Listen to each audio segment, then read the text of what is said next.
Cerita Silat Online Channel mempersembahkan serial Pendekar Raja Wali Sakti, episode Bidadari Sungai Ular, bagian 5. Sementara di Sungai Ular, pertempuran masih berlangsung sengit. Saka Lintang bertarung dengan pengemis sakti tongkat merah. Sedangkan Pati Gilingwesi dan para prajuritnya menghadapi anak buah Bidadari Sungai Ular. Denting senjata bercampur dengan jerit kematian. Prajurit kepatihan yang dipimpin Pati Gilingwesi itu kini berada di atas angin. Pati itu mengamuk terus. Setiap pedangnya berkelebat selalu menimbulkan korban. Makin lama orang-orang berpakaian serba biru semakin berkurang jumlahnya. Yang tersisa hanya 8 orang saja. Saka Lintang tidak mungkin membantu orang-orangnya. Dia sendiri kewalahan menghadapi pengemis sakti tongkat merah.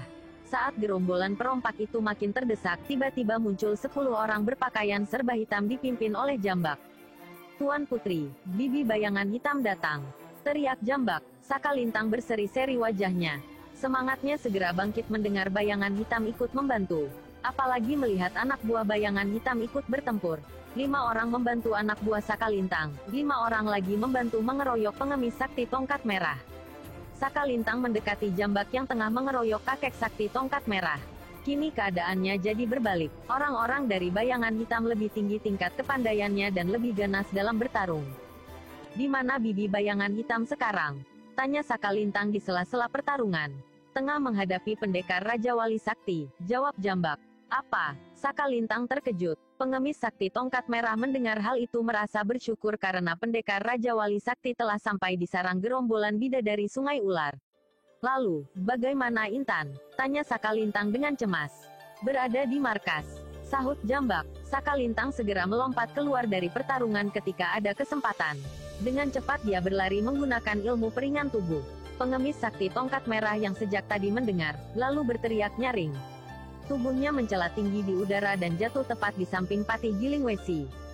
"Cepat ke Bukit Guntur, selamatkan putrimu," perintah kakek pengemis itu. "Biar orang-orang ini aku yang hadapi." Pati Gilingwesi segera melompat tinggi dan bersalto di udara. Begitu kakinya menginjak tanah, langsung dikeluarkannya ilmu lari cepat. Bagaikan kilat tubuh Pati itu dan kini sudah jauh meninggalkan pertempuran. Pengemis sakti tongkat merah mengamuk memutar-mutar tongkat saktinya. Satu persatu orang-orang berpakaian serba hitam tersungkur berlumuran darah disertai jerit kesakitan. Mereka bukanlah lawan pengemis sakti tongkat merah. Tongkatnya seperti hidup menyambar-nyambar mencari mangsa. "Cepat susul gustimu," teriak Aki Lungkur kepada para prajurit. Tapi seorang prajurit tidak tega meninggalkan orang tua itu sendirian. "Jangan membantah," dengus Aki Lungkur. 8 prajurit kepatihan itu langsung beriari menyusul pemimpinnya. Sementara kakek pengemis kian waspada, selalu menghalangi setiap orang yang akan mengejar para prajurit. "Cari kesempatan, kejar mereka," teriak Jambak gusar. Perintah Jambak seperti tertelan angin. Mereka seperti menghadapi 1000 pengemis. Aki Lungkur bergerak cepat menyambar setiap orang yang berusaha keluar dari medan pertarungan. Jambak memutar otaknya mencari jalan agar sebagian temannya bisa keluar dari pertarungan. Kakek sakti menebas tongkatnya sehingga satu persatu bergelimpangan. Kini jumlah mereka makin berkurang saja. Di markas gerombolan bidadari Sungai Ular, pertarungan masih berlangsung sengit. Rangga mengamuk menghadapi bayangan hitam yang dibantu oleh kaki tangannya. Rangga mencabut pedangnya dan mengerahkan ilmu pedangnya yang dipadu dengan jurus Raja Wali menukik menyambar mangsa. Jurus ketiga dari rangkaian jurus Raja Wali Sakti. Gerakan kakinya lincah menghindari setiap serangan lawan, sedangkan pedangnya berkelebat ke arah tubuh lawan yang kosong. "Rantai bayangan!" teriak bayangan hitam tiba-tiba. Seketika 10 orang mengambil posisi melingkar mengepung Rangga. 4 orang berpakaian biru keluar dari arena. Mata Rangga tajam mengamati gerakan 10 orang yang berputar mengelilinginya sambil pedangnya tersilang di depan dada. Seperti mata rantai, mereka bekerja sama dengan gerakan-gerakan yang teratur dan menunjang. Makin lama makin cepat, yang terlihat kini hanya bayangan hitam yang bergerak melingkar. Rangga kebingungan juga menghadapi pola serangan yang ganjil ini. Tetapi dengan cepat pendekar Raja Wali Sakti dapat menguasai diri. Ternyata teriakan-teriakan itu hanya untuk memecah konsentrasinya. Serangan-serangan itu sulit ditebak, datang dari segala penjuru secara bergarian. Gencar sekali, mata Rangga tidak lepas mengamati setiap serangan yang datang. Tiba-tiba dia menjerit kuat sekali. Tubuhnya berputar cepat bagai baling-baling. Rang, rang, rang. Kepingan-kepingan logam pedang yang patah meluncur deras ke arah orang-orang berpakaian serba hitam yang kebingungan. Pedang mereka terkena sambaran pedang biru menyilaukan. Ah! Beberapa tubuh yang tidak sempat mengelak langsung bergelimpangan dengan dada tertembus patahan pedang mereka sendiri menyusul jeritan kematian. Bedebah! Kurang ajar! Bayangan hitam menggeram melihat 4 anak buahnya roboh hanya sekali gebrakan saja. Sedangkan yang selamat hanya memegang pedang yang tinggal setengah saja. Dengan gerakan manis, Rangga mendarat di tanah. Pedangnya dimasukkan ke dalam sarungnya di punggung. Rangga tidak akan menggunakan senjata jika lawan tidak pula menggunakannya. Bola rantai hitam, teriak bayangan hitam tiba-tiba. Dengan serentak sisa anak buahnya mengeluarkan sebuah bola besi berwarna hitam yang bergigi runcing di sekelilingnya dan dihubungkan dengan rantai halus berwarna hitam pula. Keenam orang itu segera membentuk lingkaran. Tangan mereka memutar-mutar rantai panjang dengan bola-bola bergigi di ujungnya. Suaranya menderu-deru bagai angin topan. Rangga pun mengerahkan gabungan dari 3 rangkaian jurus Raja Wali Sakti. Dia masih menganggap belum perlu merubah jurus, dan hanya menggabung-gabungkan saja dengan berbagai kombinasi. Serang! Teriak bayangan hitam memberi komando. Seketika bola-bola itu menderu-deru silih berganti, dilontarkan oleh ke-6 orang itu. Rangga membiarkan tubuhnya terbelit rantai-rantai dengan bola bergigi itu. Dengan satu teriakan melengking, dia melesat ke udara bagai seekor Raja Wali. Tiba-tiba tubuh mereka terangkat ikut meluncur bersama Rangga yang semakin tinggi. Lepaskan! Teriak bayangan hitam. Ke-6 orang itu serentak melepaskan rantai. Sebelum menjejakkan kakinya di tanah, mereka bersalto di udara. Rangga yang masih berada di atas dengan gerakan cepat mengumpulkan dan melemparkan rantai-rantai itu kepada pemiliknya. Ah! Seorang dari mereka menjerit keras. Kepalanya hancur terhantam bola hitam miliknya sendiri. 5 orang lainnya masih bisa menyelamatkan diri. Bola-bola besi lainnya menghantam tanah lalu melesat ke dalam. Rantai-rantai hanya terlihat beberapa jengkal saja. Sungguh hebat tenaga dalam Rangga. Bedebah! Geram bayangan hitam. Rangga turun dengan manis. Kali ini dia tidak ingin lagi membiarkan lawan mengatur siasat. Dia segera menyerang bayangan hitam dengan gabungan 3 rangkaian jurus Raja Wali Sakti. Tentu bayangan hitam jadi kelabakan. Apalagi sebelah tangannya tidak bisa digerakkan. Kelima anak buahnya ditambah 4 anak buah kelompok bidadari Sungai Ular, langsung membantunya. Rangga kini dikeroyok 10 orang. Tapi hanya 4 orang saja yang menggunakan senjata. Lepas! Sentak Rangga. Tiba-tiba saja 4 pedang terlempar ke udara. Dan tanpa terduga sama sekali, kaki Rangga melayang ke arah kepala. Kraak! Gerakan Rangga dengan jurus Raja Wali menukik menyambar mangsa begitu cepat sehingga ke-4 orang itu tidak bisa melindungi kepalanya. Mereka segera menggelepar dengan kepala pecah. Dengan cepat Rangga segera mengganti ketiga jurusnya sehingga lawan kebingungan. Apalagi kini mereka tanpa senjata. Bayangan hitam pun kini hanya bisa bertahan tanpa mampu memberikan serangan balasan. Dari mulutnya terus keluar umpatan dan cacian yang tidak berhenti. Bibi! Bayangan hitam menoleh. Dilihatnya Sakalintang berlari cepat dan segera melompat sambil menghunus pedang.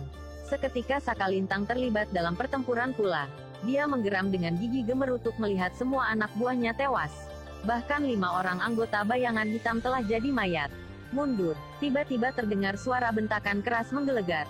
Begitu hebatnya suara bentakan tadi, sehingga pertempuran sekejap saja berhenti. Siapakah yang membentak itu? Seberkas sinar merah meluncur deras menyambar Rangga. Dengan sigap pendekar Raja Wali Sakti itu melompat menghindari sinar merah yang datang tiba-tiba itu. Belum sempat menjejakkan kakinya ke tanah, Rangga telah disibukkan dengan sinar merah yang datang lagi. Terpaksa dia kini mengerahkan jurus sayap Raja Wali membelah mega. Mata Rangga yang tajam cepat mengetahui dari mana datangnya sinar merah itu. Rangga cepat mengibaskan tangannya. Dengan seketika dia telah menggenggam pedangnya. Kini pedang itu terarah pada sebuah pohon besar. Dari pedang pun meluncur sinar biru bergulung-gulung. Blar! Pohon besar itu hancur berkeping-keping tersambar sinar biru. Rangga kembali memasukkan pedangnya ke dalam sarungnya. Tepat saat kakinya menginjak tanah, muncul seorang kakek tua berjubah merah. Kakek itu mencelat bersamaan dengan hancurnya pohon itu. Paman Nambi! Seru Sakalintang. Seorang tokoh tua sakti bernama Nambi muncul di tengah-tengah arena pertarungan. Dia dikenal dalam rimba persilatan dengan nama Setan Jubah Merah.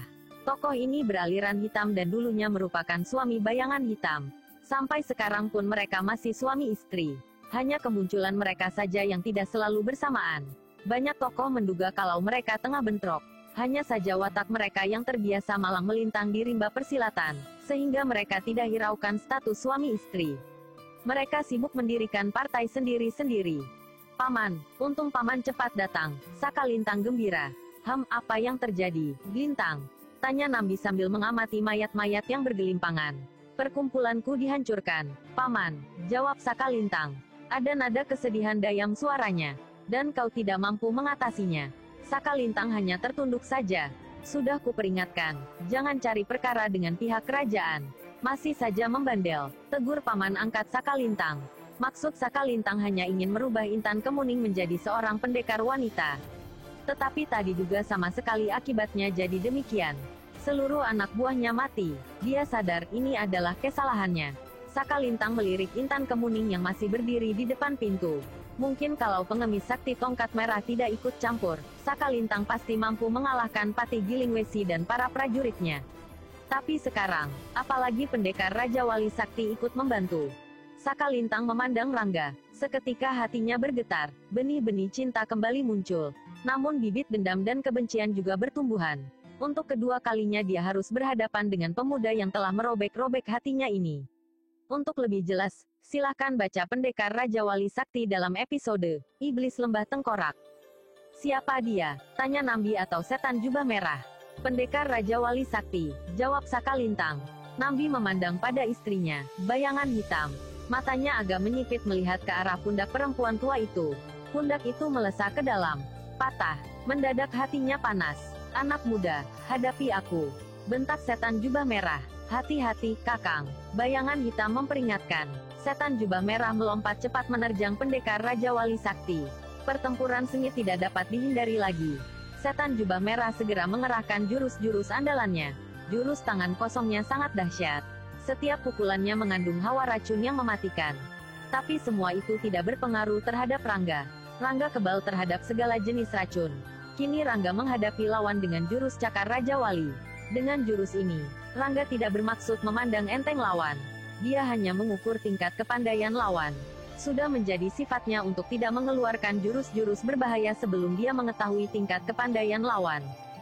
Bocah setan, jangan salahkan aku jika sampai menurunkan tangan kejam. Geram Nambi sengit melihat Rangga hanya berkelit tanpa membalas serangan.